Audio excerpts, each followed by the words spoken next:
नमस्कार। आज हम लोग बात करेंगे प्रॉब्लम सॉल्विंग स्किल की, क्योंकि आप जानते हैं कि कोई भी बिजनेस जो खड़ा होता है वो प्रॉब्लम सॉल्व करने के लिए ही होता है। यदि आपके पास किसी समस्या का समाधान है तो आप वहाँ बिजनेस खड़ा कर सकते हैं। तो जब भी आप किसी व्यापारिक प्रतिष्ठान में या किसी कंपनी में इंटरव्यू देने जाते हैं, आप वहाँ नौकरी ढूंढ रहे हैं, तो वो ये देखते हैं कि आपकी प्रॉब्लम सॉल्विंग की स्किल किस तरह की है, आप चीज़ों को किस नज़रिए से देखते हैं। तो आम आदमी के लिए जो चीज़ प्रॉब्लम होती है, एक व्यापारिक प्रतिष्ठान के लिए या एक कंपनी के लिए वही प्रॉब्लम एक अपॉर्चुनिटी होती है। तो जब हम किसी समस्या को समस्या के तौर पे लेंगे तो वो उसका नेगेटिव पक्ष हमें ज़्यादा दिखाती है और हम उस परिस्थिति से घबरा जाते हैं कई बार, और ये भी सोचते हैं कि हम इसका हल निकाल पाएंगे कि नहीं निकाल पाएंगे। पर जब आप उसको एक अपॉर्चुनिटी के तौर पे देखते हैं उसी प्रॉब्लम को, कि यहाँ हमें एक काम करने का मौका है, हमें लोगों की समस्या सुलझाकर अपना व्यवसाय खड़ा करने का मौका है, तो आप उसको एक अपॉर्चुनिटी या सकारात्मक दृष्टिकोण से देखते हैं। तो सबसे पहले जब आप इंटरव्यू के लिए तैयार होते हैं या आप अपनी सीवी में प्रॉब्लम सॉल्विंग स्किल के बारे में लिखते हैं, तो हमेशा आप ध्यान रखिए कि प्रॉब्लम को आपको नेगेटिव तरीके से नहीं करना है अप्रोच। प्रॉब्लम को हमेशा पॉजिटिव तरीके से ही अप्रोच करना है, तो ही आप उसका हल निकाल सकते हैं। दूसरी चीज़ कि जितना आप उस प्रॉब्लम से डिटैच होंगे, थोड़ा सा स्पेस अपने और प्रॉब्लम के बीच में बनाएंगे, तो आप उस प्रॉब्लम को एक बाहर से देख सकते हैं। पर जब आप उस प्रॉब्लम को अपनी समस्या मान लेते हैं और उसको अपने साथ तादाद में बिठा लेते हैं, तब आप उस प्रॉब्लम के अंदर आ जाते हैं। तो जब अंदर आप आ जाते हैं तो आप इमोशनल रूप से उसमें इन्वॉल्व हो जाते हैं और बहुत जल्दी आप उसके निष्कर्ष या उसके जो उपाय हैं वो खोजने में कठिनाई महसूस करते हैं। तो जो अच्छे प्रॉब्लम सॉल्वर होते हैं वो समस्या और स्वयं में एक दूरी बना के चलते हैं। तीसरी चीज़ जो प्रॉब्लम सॉल्विंग के लिए ये है कि प्रॉब्लम को आपको छोटे छोटे टुकड़ों में बांट देना है। किसी भी समस्या को जब हम समग्र रूप से देखते हैं तो वो बहुत बड़ा टारगेट हमें नज़र आता है, पर जब उसी प्रोजेक्ट को हम छोटे छोटे टुकड़ों में बांट देते हैं तो वो लक्ष्य हमारा बहुत छोटा होता है। जैसे जैन धर्म में कहा गया है उसको अणुव्रत। तो अगर हम कोई महाव्रत लेना चाहते हैं और उतनी क्षमता अभी हमारी नहीं है, तो हम अणुव्रत लेके उसको पूरा कर सकते हैं, छोटे छोटे स्टेप में उसको कर सकते हैं। तो इस चीज़ को आपको ध्यान रखना है। अगली चीज़ जो है कि हर कंपनी की अपनी पॉलिसी होती है, उनके काम करने के तरीके होते हैं, कुछ नॉन नेगोशिएबल्स होते हैं जिन पर वो कभी समझौता नहीं करते हैं। उन सिद्धांतों को आपको समझना चाहिए कि हम इस प्रॉब्लम को जब सॉल्व करेंगे तो हमें किन पैरामीटर्स का ध्यान रखना है। अगर हम उन पैरामीटर्स का ध्यान रखे बिना उस संस्थान के लिए प्रॉब्लम सॉल्विंग का हल निकालते हैं तो संभवतः मैनेजमेंट को वो हल स्वीकार नहीं होगा, क्योंकि वो उनके पॉलिसी के या सिद्धांतों के विपरीत होगा। अगला पॉइंट जो हमें देखना होता है वो है रिसोर्सेज, कि हमारे पास कितने संसाधन हैं। देखिए, यदि आपके पास अपार संसाधन है, तब आप पैसे के टर्म में उसको सोचते हैं, मैन पावर डिप्लॉय करने के टर्म में उसको सोचते हैं। पर जब आपके पास संसाधन कम होते हैं तो आप ऐसे सोचते हैं कि इस प्रॉब्लम सॉल्विंग के लिए हम किन की मदद ले सकते हैं। तो जब आप दूसरे लोगों के साथ कोऑपरेट करते हैं, टीम बिल्ड करते हैं और कम संसाधनों में किसी समस्या का समाधान निकालते हैं, तो वो सबसे अच्छे वर्कर्स, मैनेजर्स माने जाते हैं और संस्थान में उनकी पूछ परख ज़्यादा होती है, मैनेजमेंट उनको ज़्यादा महत्व देता है। तो हमें उन संसाधनों को सीमित संसाधनों के तौर पर देख के उस समस्या का समाधान निकालना चाहिए।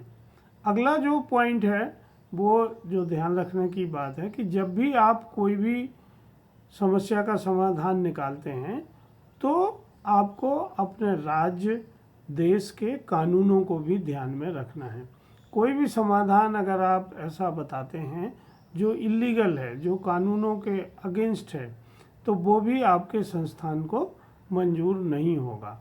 तो हमें जब भी कोई समाधान खोजना है तो हमें उसका एक स्टैट्यूटरी रिक्वायरमेंट क्या है, कानूनी पक्ष क्या है, उसको भी ध्यान में रखना होगा। अगली चीज़ ये है कि ये जो समस्या आपके सामने आई है, ये संभवतः ऐसा है कि पहली बार नहीं आई होगी। दूसरे संस्थानों में भी इस तरह की समस्याएं होंगी और उनने इसका हल कैसे निकाला। तो अगर आप अच्छी किताबें पढ़ने के आदी हैं, अच्छे लोगों से मिलते हैं, सेमिनार अटेंड करते हैं और अपना एक नेटवर्क बिल्ड करते हैं, तो आपको ऐसी चीज़ों के बारे में पहले से पता होता है कि दूसरे लोगों ने इस तरह की समस्या का समाधान कैसे निकाला, तो आप उनके अनुभव का भी लाभ ले सकते हैं। अगली चीज़ है कि यदि आप पूर्णतः सब चीज़ें नहीं जानते हैं, सक्षम नहीं हैं, तो कोई दिक्कत नहीं है, आपको इसमें कोई डरने की या झिझकने की बात नहीं है। आप अपने सर्कल में या आपके संसाधनों के अनुरूप जो विषय विशेषज्ञ हैं उनकी राय भी आप इसमें ले सकते हैं। तो इस तरह से जब हम देखते हैं तो हम किसी भी समस्या का समाधान निकाल सकते हैं। अब ये जो प्रॉब्लम सॉल्विंग स्किल है, ये केवल कई बार ऑफिस तक सीमित नहीं होती है, कंपनी तक सीमित नहीं होती है, व्यवसाय तक सीमित नहीं होती है। हमारे सामाजिक दायरे में, सोशल सर्कल में, हमारे परिवार में, हमारे रिलेशंस में, बहुत सारी जगह हम रोज़ ही किसी न किसी प्रॉब्लम को फेस करते हैं और उसका समाधान ढूंढते हैं। आप सो के जब उठते हैं और जब तक सोने जाते हैं, दिन भर आप कोई ना कोई समस्या का हल निकालते हैं, आप लगातार निर्णय लेते हैं। तो निर्णय लेने की क्षमता आप में होना चाहिए। कब किस तरह का निर्णय लेना है ये भी हमें ध्यान में रखना होता है। कई बार बहुत जल्दी में लिए गए निर्णय अच्छे नहीं होते हैं, कई बार बहुत देर से लिए गए निर्णय भी अच्छे नहीं होते हैं। तो अगर सफल लोग कौन होते हैं, अगर हम उनको देखेंगे तो उनने सही समय पर सही निर्णय लिया है। तो आप भी अपने संस्थान में या अपनी क्षमता में इस चीज़ को जज करने की शक्ति पैदा करें कि आप समय का ध्यान रख सकें, सही समय पर सही निर्णय आप सुझा सकें। तो ये प्रॉब्लम सॉल्विंग का एक अच्छा तरीका होता है। अगला है, जितना ज़्यादा आप डेटा इकट्ठा कर सकते हैं। देखिए, आज डिजिटाइजेशन का ज़माना है, कंप्यूटर्स का ज़माना है और बिग डेटा माइनिंग और डेटा एनालिटिक्स एक बहुत बड़ी विधा बन के आई है। पहले हमें ये सुविधाएं नहीं थी, पर आज हम किसी भी समस्या का समाधान करने के लिए डेटा एनालिटिक्स एबिलिटी का यूज़ कर सकते हैं। बहुत सारे सॉफ्टवेयर उपलब्ध हैं जहां आपके पास जो सूचनाएं हैं या जो सूचनाएं आप प्राथमिक और सेकेंडरी सोर्स से इकट्ठी कर सकते हैं, उन सूचनाओं को आप एनालाइज करिए और प्रोज और कॉन्स को देखने की कोशिश करिए कि यदि आप निर्णय लेते हैं तो उसके क्या परिणाम आने वाले हैं। तो यहाँ एक एक्सरसाइज आप उपयोग कर सकते हैं, उसको हम कहते हैं pre mortem exercise. Mortem exercise क्या है? जैसे कोई जब मर जाता है तो पोस्टमार्टम होता है और ये देखा जाता है कि उसके मरने का कारण क्या रहा। पर यदि हम मरने के पहले ये देखें कि किन किन कारणों से मृत्यु आ सकती है तो उसको हम कहते हैं प्री मार्टम। तो प्री मार्टम एक्सरसाइज में आप रिस्क मिटिगेशन के लिए पहले से तैयार होते हैं और आप ये देख सकते हैं कि जो निर्णय आप लेने वाले हैं, जो समस्या का समाधान आप सुझाने वाले हैं, इसके प्रोज और कॉन्स क्या हैं, इसकी अच्छाइयाँ क्या हैं और इसमें कठिनाइयाँ क्या हैं।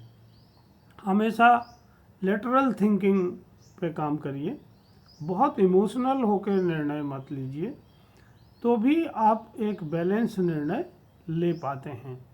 हमेशा प्रोएक्टिव होइए, आगे आके काम को, समस्या को, चैलेंज को फेस करिए। उसको बहुत दिन तक अगर आप टालेंगे तो भी छोटी सी भी समस्या आगे चल के एक बड़ी समस्या में बदल जाती है।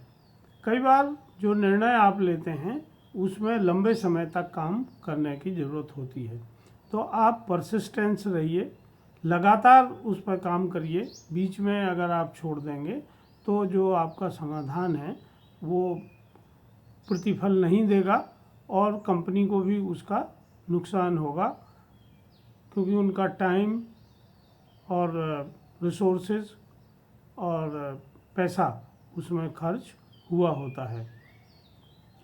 तो ये एक मूल बेसिक एबिलिटी है जो कोई भी रिक्रूटर अपने एम्प्लॉय में देखता है।